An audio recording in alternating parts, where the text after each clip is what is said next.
ക്ഷമിക്കണം, ഇപ്പോൾ ഈ കൃപേഷിന്റെയും സരലാലിന്റെയും ഒക്കെ രക്ഷിതാക്കൾ അച്ഛന്റെ പ്രതികരണത്തിലേക്ക് ഞങ്ങൾ ആദ്യം ആവശ്യപ്പെട്ട CBI ആദ്യം സംസ്ഥാന ലോക്കൽ പോലീസ് അന്വേഷിച്ചപ്പോൾ CBI ക്രൈംബ്രാഞ്ച് വന്നു. ക്രൈംബ്രാഞ്ചിന് ഉദ്യോഗസ്ഥന്മാരെ അന്നു മാറ്റിക്കൊണ്ടിരുന്നു. 3 ആളെ മാറ്റി.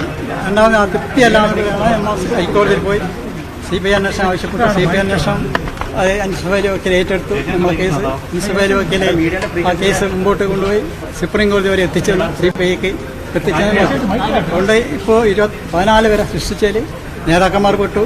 ഈ കൂടാലയിൽ പങ്കെടുത്ത് എല്ലാം ഇത് ഒത്താശ ചെയ്ത് കൊടുത്താൽ ഈ KV കുഞ്ഞിരാമെന്ന് പറഞ്ഞ വീട്ടിൽ പോയി സ്വന്തം ഭാര്യ പിതാവിൻ്റെ ഭാര്യയുടെ മൊഴി മാറ്റി പറയാൻ ഇതൊക്കെയാണ് പിതാവ്.